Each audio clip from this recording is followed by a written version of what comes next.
I understand the can of worms that nobody wants to touch, but I don't know, what do you think the best situation? I mean, we've got organizations that have been, pretty unchristian to Walt. We've got people that have apparently plagiarized things, or someone who's done that. How can this situation be remedied, do you think? Well, I think again we go to scripture to find our model, and they're really, the model is repentance and forgiveness. But repentance requires, that you admit wrongdoing, and that's what Right. nobody wants to do. Right, right. And I remember with or Bob Enyart, he's whatever, we're working on this project or whatever, and we put up this page, rsr.org HPT, or he did. It's got everything you need on hydroplate. And then he asked, should we put in this controversy? And we did, and I said, no, let's have people focus on the HPT. Let's not distract them with the controversy. And then a year or two went by, and I thought, you know what? We need to put the controversy in there so he has a chance to defend himself. Because if we wait until he dies to expose it, it's like, well, why did you wait until he died? So this is there for people to look at. And if you want to find out the more of the details, you did a really good interview with Bob Enyart. That's if you just go into rsr.org and search Albright, or, Albright, there's three of them. One's on the canopy, one's on the catastrophic plate tectonics, and then there's one on the hydroplate, where you go through and you name names, who said what and what did they do. And if people want to get those details, otherwise, Walt Brown talked about it on page 246 of his 9th edition. That's the one that you can get online. You go into rsr.org/HPT and click on the 9th edition button. You go down to page 246 and you find out about that. And so those are two places where you can learn about it. And he also, in there, he talks about bringing, there's somebody who criticized his Grand Canyon theory. And so they lined up some geologists to go to the Grand Canyon, and Walt would have 3 days to show him his evidence, and then the other guy would have 3 days to show their evidence. And after Walt's 3 days, the guy said, I got to go. He wouldn't do it. He didn't have it. And then apparently he went on and criticized the theory anyway. So that's the game that's being played. We're trying to straighten up the rules a little bit, get a little more cleaned up. And I think light is the best disinfectant. Let's not cover things up in the past. Let's just call balls, balls, and strikes, strikes. And if there's some things that need to be dealt with, they should be dealt with. And so I encourage people to, there's organizations that have been, non-Christian. There's someone, just kind of think about in your mind, what should those organizations and what should that person do to make things straight? You have that in your mind first before you go and find out who it is. And I do see a change. I do see that major organization. They've actually, they've apologized from what I understand, and they've even thanked Walt's organization. And I really enjoy his letter when the president, when he took over, he said, I've been encouraged to promote our brand. He says, I'm not going to do that. I'm going to promote creation. And then he went on and he thanked so many other creation organizations, including Walt's. And so there's the tide is changing, and there's a saying, sometimes, science advances one funeral at a time. And hopefully it doesn't get to that point, but hopefully we can get rectified and get all on the same team. But I do want to thank you so much for the research you did here, Jane. Are there any closing thoughts that you have, or anything you want to add to this interview before you shut her down? Just one other thing, you mentioned the link on the RSR page for the interviews with Bob. That page also includes links to my 4-part written articles. So That's some people, right. Yeah. So That's some people, right. I'm more of a reader than a listener, so they can find, details there. That's right. That's right. You go into rsr.org/HPT and you scroll way down to the bottom, or you can just search controversy, and you're going to see, it'll link you to the interviews, it'll link you to the documents, and then you can have all the information and make informed decisions, because unfortunately that's not happening in our our public schools and even in our creation museums. I think people should have multiple theories so they can think critically, and they should put the hydroplate right up there next to the catastrophic plate tectonics. And it'll be interesting to see which creation organization will do it first. So thank you so much, Jane. Is there anything else you want to add before we go? We need to pray that the 9th edition will get finalized and published, and pray that God will change the hearts of these people that have been spreading these untruths. Well, again, thanks again, Jane, for sharing such valuable information. And there was some website where there was a retraction page. Is that right? Where people could retract what they had said? Right. I mentioned that during my interviews, two of the people that I talked to very high up repeated the slander and the lies that Walt had threatened to sue this other organization.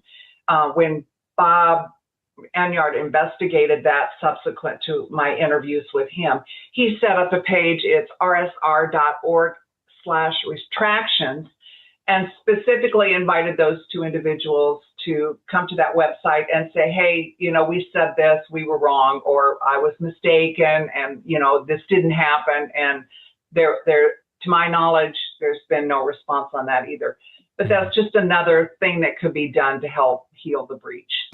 So again, if people want to find out more of the details, it's rsr.org/HPT. Way down at the bottom, there's the hydroplate controversy, or the Walt Brown controversy. And then also there's, if you're on that website, you can go into the 9th edition and you click it. You see the book, click the 9th edition. You can download that version of the 9th edition, and then go to page 246, and you'll hear where Walt Brown discusses it. And then also go into rsr.org/retractions and see if anybody has taken back what they've said. I just thought about one more resource too, and not to overwhelm people, but hydroplate.org, there's a brief summary that I wrote up about 3 years ago of this whole thing, and with a chronology of events. And if you look on there, I think it's under blog posts or whatever, it's pretty obvious. So that's Hydroplate. I forgot about that. Yeah, hydroplate.org. And while you're there, you can see all the speakers, all the people that spoke at the 2023 Hydroplate Conference. And we had 3 PhDs, including one from the U.S. Air Force Academy. So there's some very well-educated people who think this is a topic that's worth discussing. And I gave a talk at the college, and it was on YouTube, and somebody commented it under. Basically, it said, there's few things in life that excite me more than the hydroplate theory. And I agree, because it's like having the answers to an exam. Whenever they discover something new in science, it's like, well, yeah, that validates the hydroplate. And it's that saying, all scientists work for Walt Brown. Well, thank you so much for your efforts here, Jane. You've done a tremendous job, tremendous research, and may God bless your efforts. Here's you as well.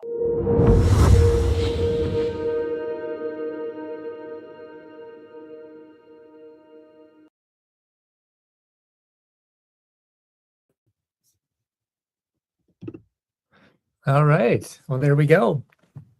A lot of information there. And yeah, the links to those documents will be in be in this video. The video will be released tonight.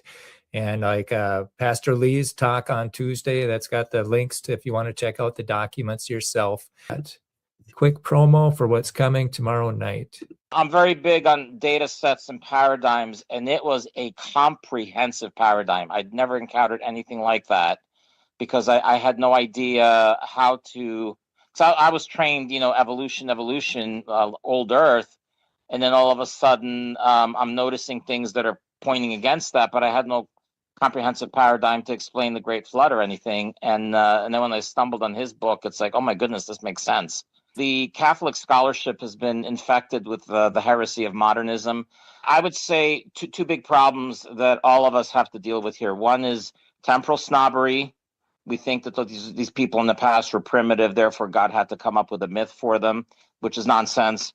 The other one is credentialism. Just because somebody is a priest, bishop, has a doctorate, or is a scientist, that means nothing unless you have a data set to back up your claim. All these others that claim that the earth is old, they have no data really to bolster that. The majority view is old Earth, because that's because our theologians have hijacked, and the intellectuals hijacked the narrative. You have seminarians trained in that nonsense, and then they become clergy, bishops, and onward. And we're fighting to get it back to the truth.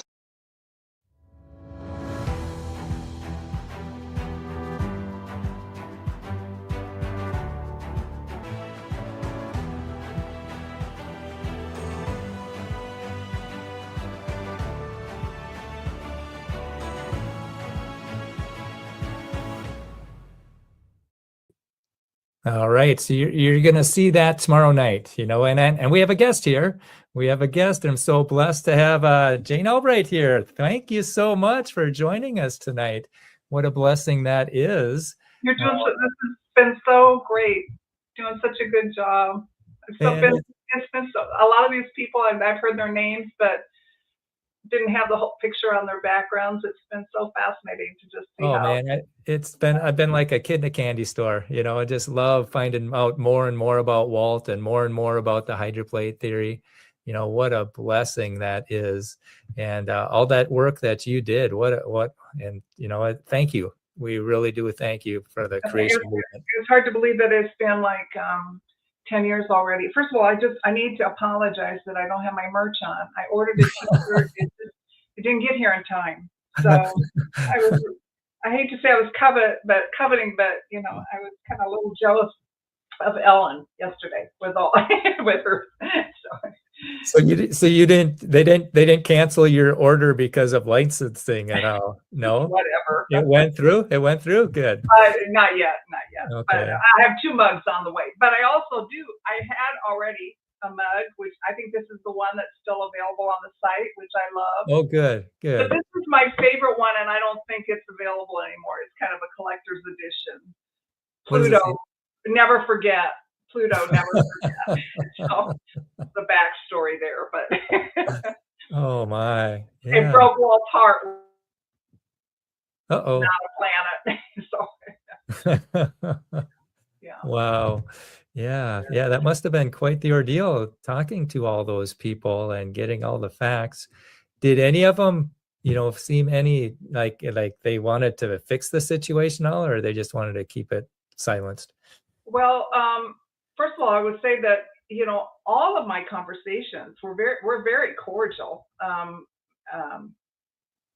and I just basically asked 3 questions. I was just kind of trying to what flood model do you hold to, and what's your position on HPT, and of course I think all of them were opposed to it. So, and then why, and then have you actually read it? And as I stated in the interview, no one I talked to had actually read it. Just reviewing all this, I'm just struck, honestly, by how much what has been going on with basically shutting down and effectively censoring getting the word about the hydroplate theory out, just even to the Christian community, much less the world, is so similar to what goes on in terms of what the world does to censor and to shut down creation and just promote evolution, and all the other things, all the other lies that have been uncovered. We've seen, especially in the last 2 years, around COVID and all sorts of other things. The name calling, the ad hominem attacks, the slander, the appeal to authority. Well, because and I even wondered that when I first started this. I thought, well, it seems like if this is such a great thing, why would our creationist geologists be so opposed to this? It really perplexed me. But again, as I dug into it more and learned and reviewed the history of science and just saw how things progress and don't progress and always have, it's no different.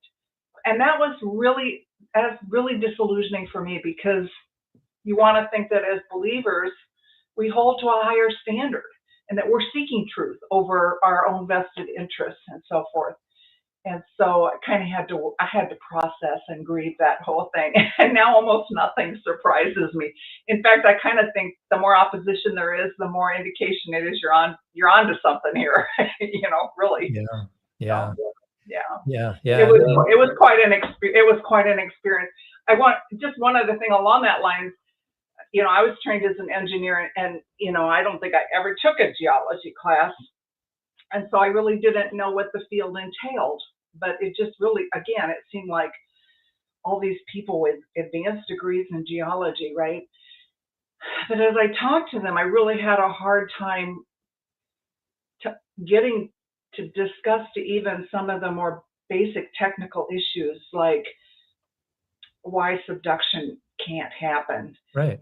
Because of the strength of granite and what happens under pressures, and how it really, you can't slide granite. You can't, a simple force diagram shows that doesn't happen. And people that I talked to, just their eyes would just glaze over. So maybe I shouldn't even talk about this, but I did my own little deep dive, and I started digging into, well, what do geology schools actually teach? So I started pulling up top geology schools, and I looked at the coursework. What do you have to study to take? And I was shocked at how little real hard science there is in those curriculum. Really? A lot of observational stuff, a lot of stuff around minerals and dirt and stuff like that. Not a lot of physics, chemistry, strength of materials, energy, fluid flow, things that you kind of need to know about if you're going to study something so dynamic and catastrophic as a global flood.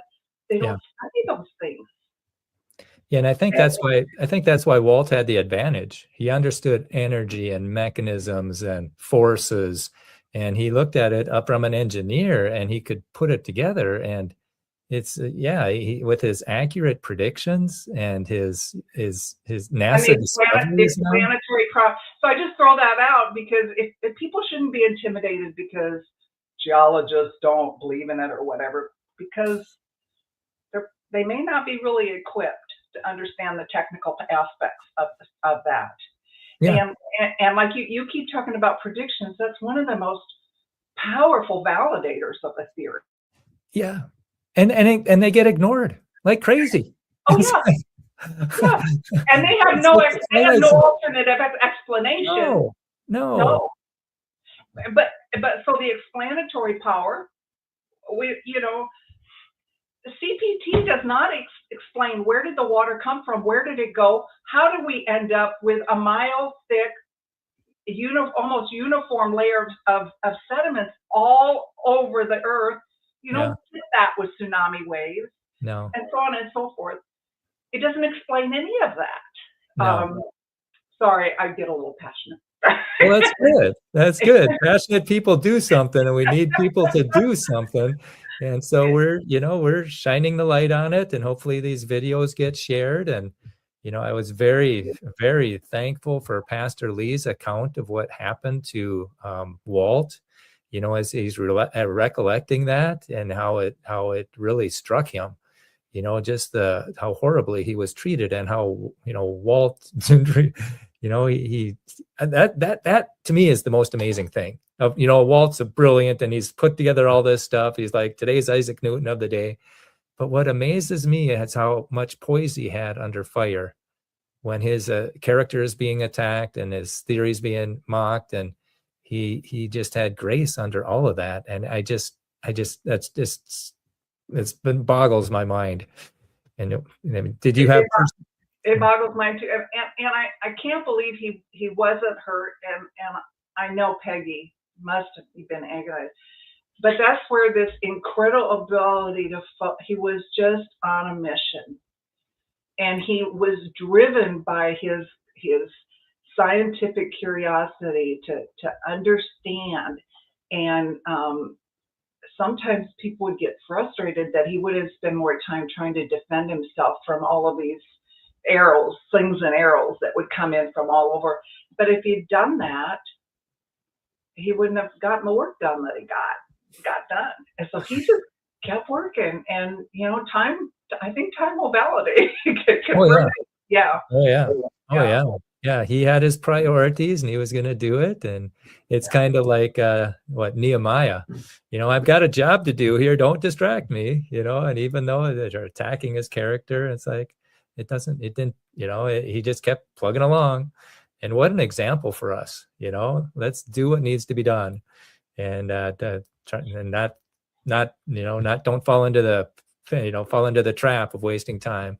But wow, And I know, you know, Kevin explained, you know, he was just, you know, he was just, why is everybody against this?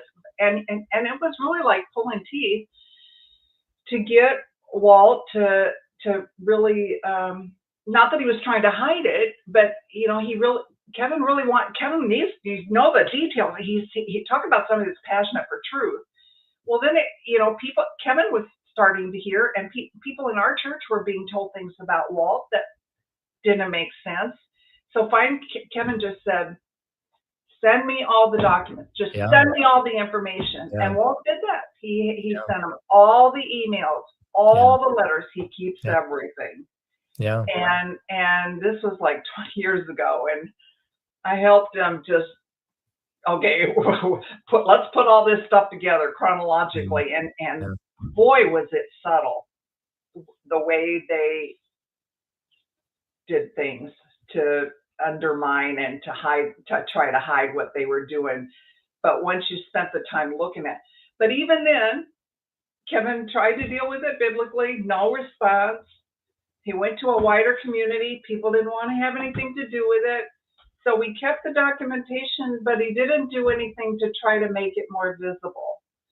But I guess now is the time. Well, I think so. Yeah, we've been stuck in the dark ages for how long now? We took a secular. And that's why. That's right. Because of all of the slander, the lies, the censorship, the malpractice. Really, if you're going to criticize a theory, that's fair. Yeah.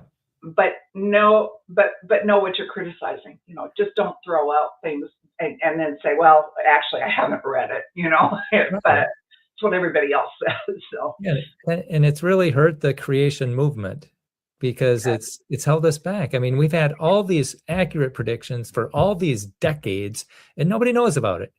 And it's just it's just frustrating to all ends. And that's, you know, what we're trying to do is let's get the hydroplate into the mainstream. And one of the main things that's keeping it out are these, you know, this misinformation about Walt, and let's just get that dealt with. And then let's move on with science instead of having a sacred cow that you can't criticize.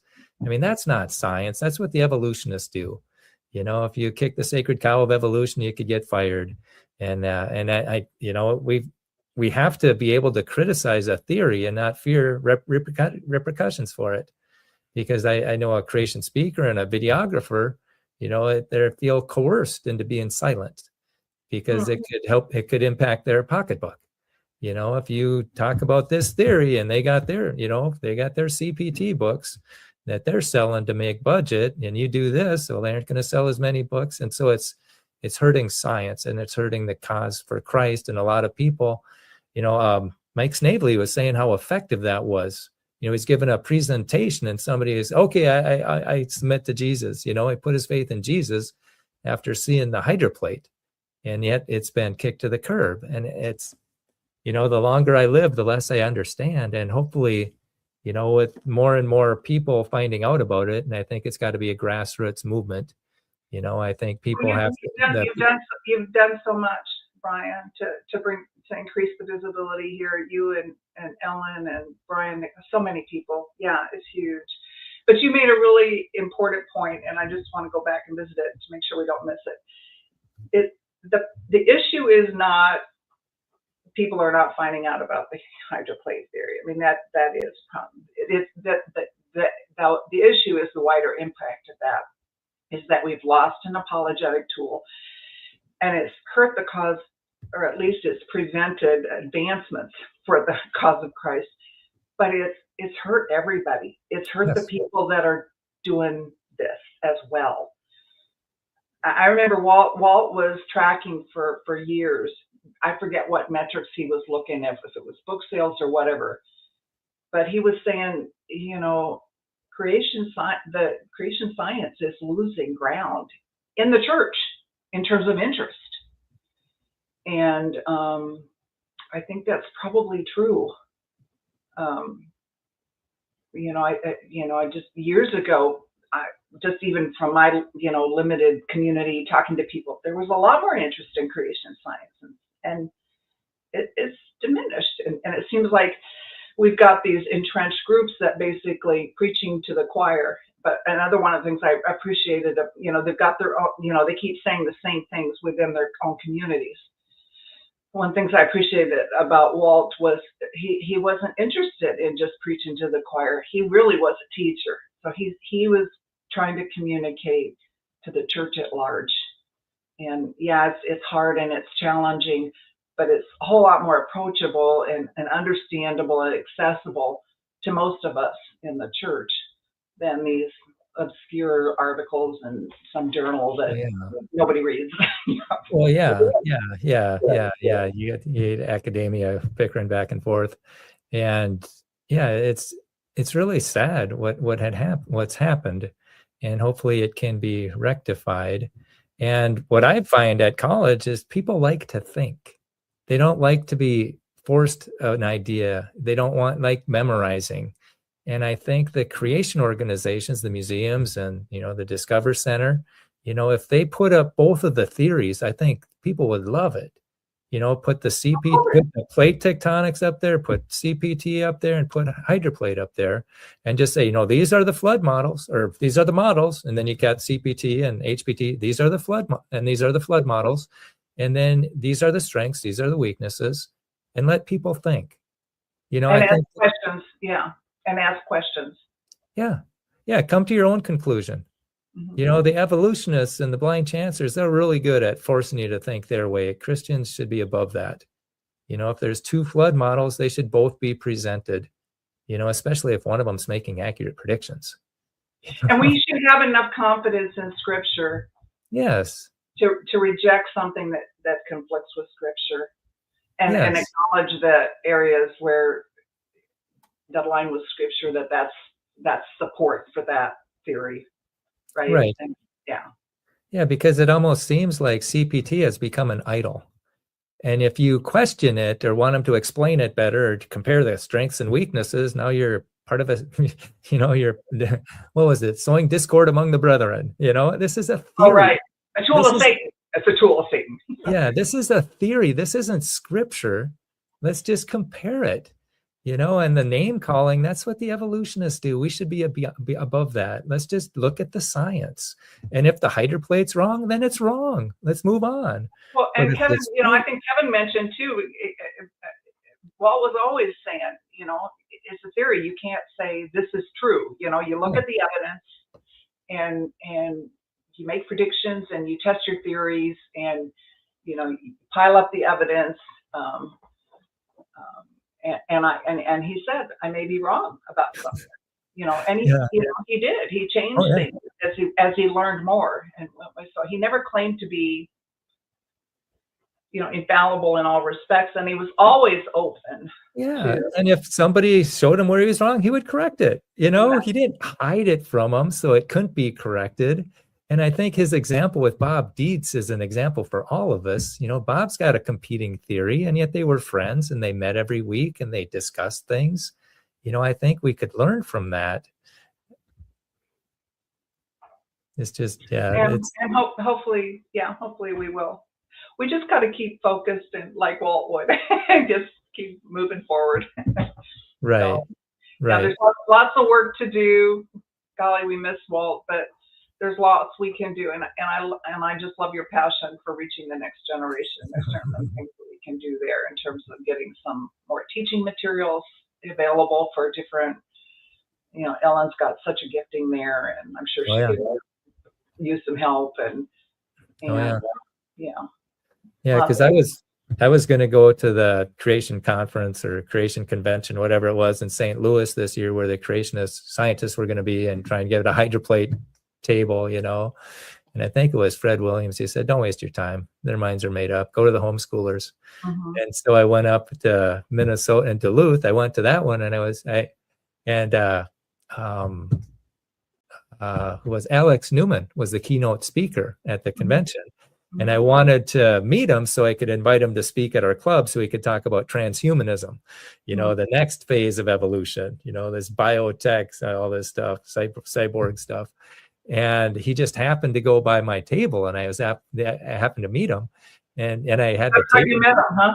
Yeah, and so I got to meet him, and I think the question on my table was, will the hydroplate theory destroy the Big Bang?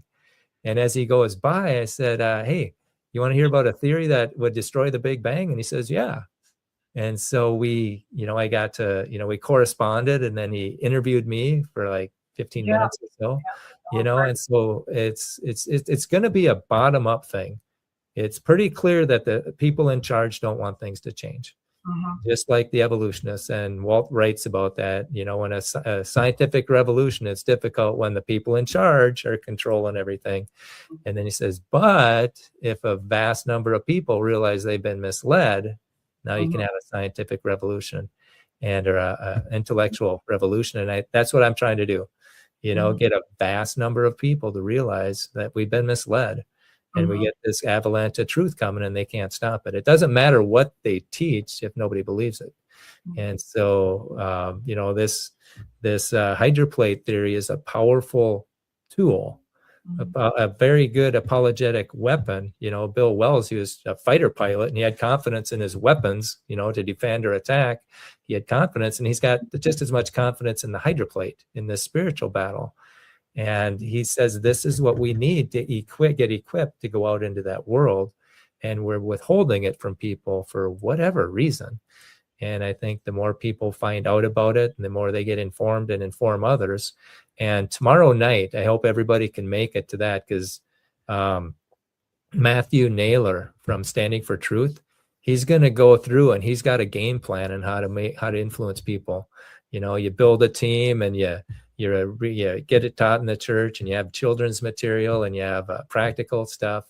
But the team thing is, you can have a team. He's never met Donnie. Donnie lives in California, or Colorado.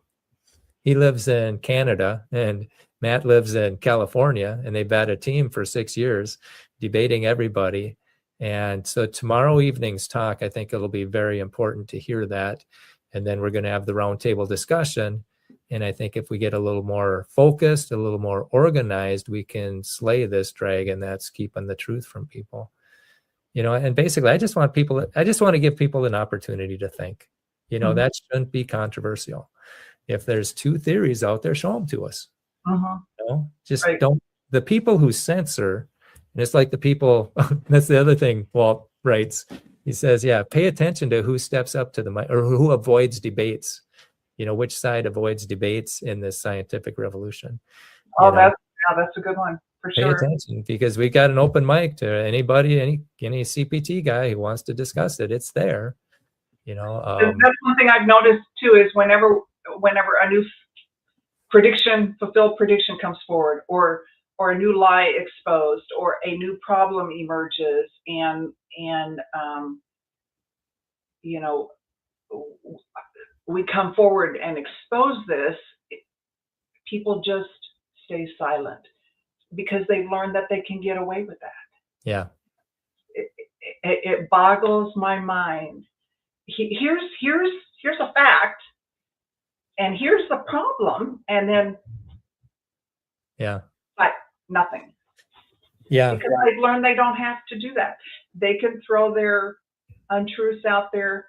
They can publish their misleading articles with wrong information about the hydroplate theory.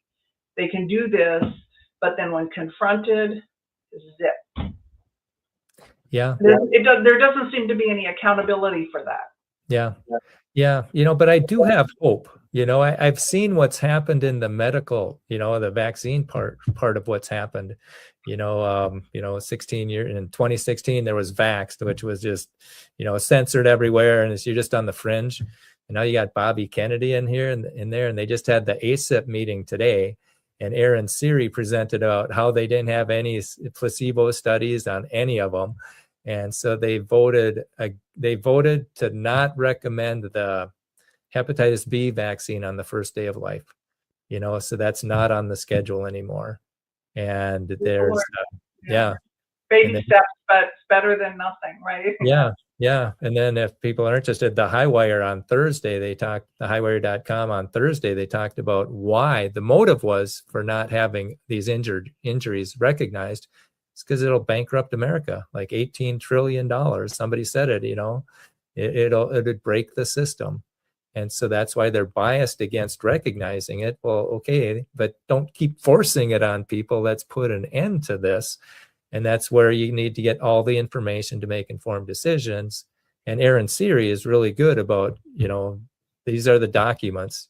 And he wrote a book called Vaccines Amen. That's the Christmas gift for the year, because he uses, the vaccine inserts, government documents, and expert testimony to show that to just get informed people, and then they can make their own decision. It's like when you can't persuade them, that's when you have to force them. And that we've assumed all these years that they've done all these safety studies and efficacy studies, and we find out, well, no, they haven't. Exactly. And that's like the evolutionists. They got all this mountains of evidence that promote evolution. It's like, well, show us some, and they'll always, and Bob Enyards talks about, they'll always point to another field. Like the biologist will point to geology, and geology will point to astronomy, and astronomy will point to biology, because they know it's not in their field. And yeah, so so I am, my wife, we were just shocked or stunned, it's like, wow, so there's a good vote there today. And I think just give people all the information. And I think the hydroplate is a good way to explain the world, man, especially those Walt Brown interviews. After I listened to them, Walt Brown week, never saw the world the same or the solar system the same again. It's like, I need to go back and listen to those again. Yeah. Oh, yeah, they're gold. They're gold, and then Bob Enyart, how God used him in all this. I probably wouldn't have heard about it at all if it wasn't for Bob. And those two are probably up in heaven just having a great old time. And yeah, what a blessing. So I'm just trying to pick up the torch where they left it and push it down the field. And hopefully, when we're gone, somebody else will be picking it up. And that's what I'm really focused on. I don't want Walt's work to fall by the wayside, or even Bob Enyart's work. And so I think this is a very, very important tool for creationists, and we need to get it into the churches. If the churches would teach creation, that's the other domino that's got to fall. And yeah, I've been so blessed, and I think only recently realized how unusual it is, because Kevin always has taught creation, and because that's what the Bible teaches, right? Yeah. So, yeah. So there's a battle, and you've done a tremendous part of it. Thank you for documenting all that. Thank you for those interviews that you have on Real Science Radio. So that's rsr.org. You can rsr.org, search Albright, and people can see those and listen to those. And you could critique all three flood models. And it's the third one that drops into the controversy. Well, there's three parts: 1, 2, and 3 are flood models, and then part four. Part 4 is the controversy. Okay. All right. Yeah. Okay. Yeah. Because on my DVDs, but yeah, that's what I listen to driving around. And, I think people should start asking, hey, what predictions have you made? You got your theory. What predictions have you made? And just start right there. That's the hydroplate protocol. I did it last night, but my sound didn't work. It's pilot error. Yeah. So I'm going to do it again tonight after you're done. I'll just keep going, and I'll go through Walt Brown's predictions. And so this, what these predictions are, and see if these are going to be right. And here's the ones that are right. And then you can ask the plate tectonics people that, you can ask the CPT people that, and the evolutionists that, what are your predictions? And I like what I think Walt Brown wrote. You shouldn't be published until you can make a prediction. He said that would save us a lot of time and money, For sure. But yeah. Well, I want to. Some of those predictions haven't been validated yet, not because they can't be, but maybe it's just because the right resource, and some of them wouldn't even be that hard to go investigate. I think Ellen McHenry has pointed out several predictions that it's a matter of going to someplace and taking a sample and doing, so that's something else we could think about in terms of donations, or maybe people listening to this with different technical backgrounds, maybe look at those predictions and see what hasn't been fulfilled and what could be, and that's another whole area.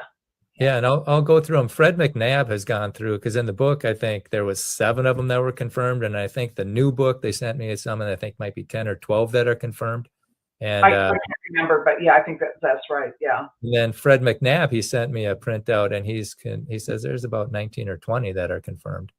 And so I'll go through those when we're done here, and then people can see the predictions. And then they've got, Fred McNabb has his sources there, and people can double check them.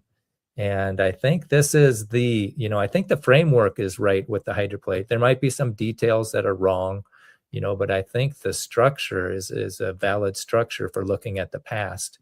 And I think that this could be, it could be, it could bring us out of the dark ages. That's what I'm hoping for. I had a sign at St. Cloud State, a big sign. Will SCSU lead us out of the dark ages of the Big Bang and evolution? And, but we'll see. Love it. Indeed. But I should respect your time. Are there any parting comments that you'd like to share? Thanks again for putting this together. And it's been a lot of, just been really encouraging. Oh man, it's been a labor of love. Just been able to talk to all these people, just loved it. And it was kind of like when we had the hydroplate conference 2 years ago, getting to listen to all these, PhDs and, Rob Brown and all this stuff, talk about it. And that we haven't even mentioned that this week there's the hydroplate conference, which was 2 years ago. And you can see the talks on this channel or the Hydroplate Theory channel or at hydroplate.org. If you want to see some of the talks that the PhDs gave and other people. Yeah, I want to revisit some of those again too. Yeah. Oh yeah. Now that I'm retired, so yeah. Yeah, Donnie from Standing for Truth, he watched every one of them in order, Really? Yeah. And then he asked us to do a hydroplate talk. Right. And Pastor Lee and I, we wanted to do a roundtable discussion, but nobody would step up to the microphone, so we did the seminar. That was a marathon session. 4.5 hours, wasn't it? 4.5 hours. Yeah. But I think the younger generation, they're getting used to these longer form. I mean, some of them are TikTokers, but other people, they get used to the longer form discussions and they see past the sound bites. And the younger generation, I think, is more conservative than a lot of them because they're sick of being lied to, And so hopefully God will have an awakening, spiritual awakening in this younger generation. And hopefully we can equip them to stand up to this godless dogma of evolution and the Big Bang that permeates society. And we can do it, I think. And it's a fun battle. And I do appreciate all the work you did on studying all that out, making the timeline, doing those interviews, being on, making it understandable. And I just pray that God would bless your efforts to help this get rectified. And so that the truth can prevail. Well, thanks for being a megaphone. That's what I am. I'm no scientist. I'm the megaphone. And it's a lot of fun. Well, I'll let you get on with the evening, and thank you so much, Jane. We appreciate it. Well, that was a lot of fun. Oh my, yes, I am a kid in a candy store. And I'll do one more promo for tomorrow, and then we're going to jump into the hydroplate protocol. So enjoy this.